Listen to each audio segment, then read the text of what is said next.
चुके हैं India debate के साथ। मैं आशुतोष पाठक हाजिर हूं।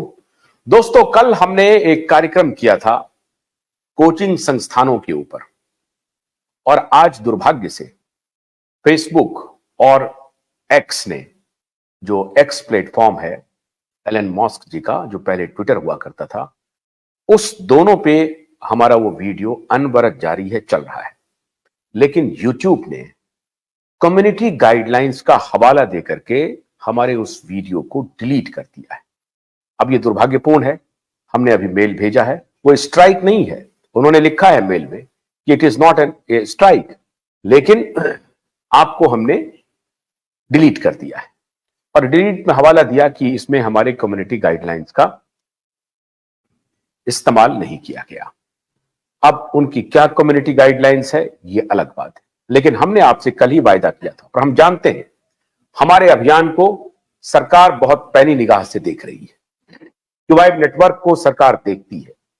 सरकार का क्या गूगल से संबंध है ये बताने की आवश्यकता नहीं। हर जगह वो ऐसे सवाल जो उनको परेशान करते हैं, तो वो सारे लोग इकट्ठे हो जाते हैं और उन हर सवालों को, उन हर आवाज को दबाने की कोशिश करते हैं। हमने कल आपसे वायदा किया था कि हम इस अभियान को नहीं रोकेंगे। एजुकेशनल रिफॉर्म को क्यूवाइब नेटवर्क ने अपने एजेंडे पर लिया है, और कल से ही हमने इस अभियान की शुरुआत की है। आज हम फिर हाजिर हो गए हैं, और आज कम से कम यूट्यूब ऐसी हरकत नहीं करेगा जो कल किया है। उसके बारे में हम आगे बात करेंगे।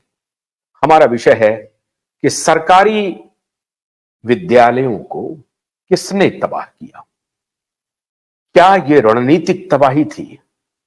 1964 में कोठारी कमीशन का गठन हुआ था एजुकेशनल रिफॉर्म को लेकर के, और 1966 में उसकी रिपोर्टें भी आई। आज उस मुद्दे पर भी चर्चा करेंगे।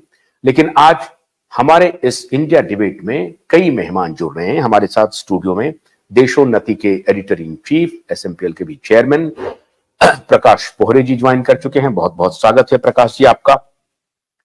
और दो महिला जो पैनलिस्ट हैं, उसमें डॉक्टर सुमिता रॉय और डॉक्टर माया बलेचा, जो स्वयं एक डॉक्टर भी हैं, उनका स्वागत है। आप दोनों का स्वागत है। डॉक्टर सुमिता सोशियोलॉजिस्ट हैं, समाज विज्ञानी हैं, आपका स्वागत है। और हमारे साथ एक और पूर्व सरकारी अधिकारी जुड़ रहे हैं, पुरुषोत्तम गावंडे जी। बहुत बहुत स्वागत है आपका भी पुरुषोत्तम जी।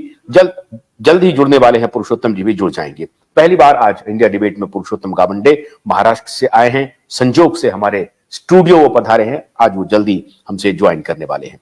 आप सबका बहुत बहुत स्वागत है। शुरुआत करेंगे सोमिता से।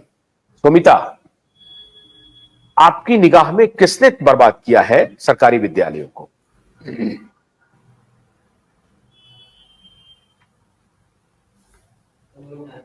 आप अनम्यूट करिए। सोमिता, अनम्यूट योरसेल्फ। सोमिता, अनम्यूट करो। ये सरकारी विद्यालय जो है, ये एक देखा जाए तो जो right to education as a fundamental right, जब हमारा देश जब आजाद हुआ, उसके पहले जो जैसे महाराजा ऑफ बड़ौदा वगैरह थे, इन लोगों ने एजुकेशन को फ्री एंड कंपलसरी करने की बात रखी थी। हमारे जितने स्वतंत्रता सेनानी थे, उनका ये डिमांड था कि एजुकेशन जो है, जो शिक्षा है, वो फ्री एंड कंपलसरी हो। हर बच्चे को एक इक्वल क्वालिटी और फ्री एजुकेशन दिया जाए, जिससे कि एजुकेशन का स्तर जो हो वो समान हो। लेकिन अनफॉर्चुनेटली बोले या एक सोची समझी साजिश बोले कि जब आजाद हुआ, हमारा जब कॉन्स्टिट्यूशन बना, या 1947 से ही देख ले, क्योंकि कॉन्स्टिट्यूशन बनने तक भी आप कुछ तो नीतियां रखते हैं, तो ये फ्री एंड कंपलसरी एजुकेशन करने की जो मंशा है वो कहीं दिखी नहीं। और उन्होंने ना इसको कॉन्स्टिट्यूशन में राइट टू एजुकेशन को लेके आए, और इसको जो है इसको टाल दिया, इसको स्टेट डायरेक्टिव प्रिंसिपल्स पॉलिसी में डाल दिया कि आप ये वेलफेयर स्टेट के हिसाब से रख दिया, आप ये करेंगे तो अच्छा है। बहुत सारे ऐसे ही विभाग थे जो कि सरकारी उसके अंदर रखा गया, पर शिक्षा को नहीं रखा गया, ना हेल्थ को रखा गया, ना शिक्षा को उस तरीके से रखा गया। तो प्राइवेट स्कूल्स पनपते गए, और सरकारी स्कूल का जो स्तर अगर हम देखें, बहुत से ऐसे राज्य हैं जहां पे सरकारी स्कूल जो है वो सिर्फ पेपर में एग्जिस्ट करते हैं, वहां पे छत भी नहीं है बच्चों के लिए।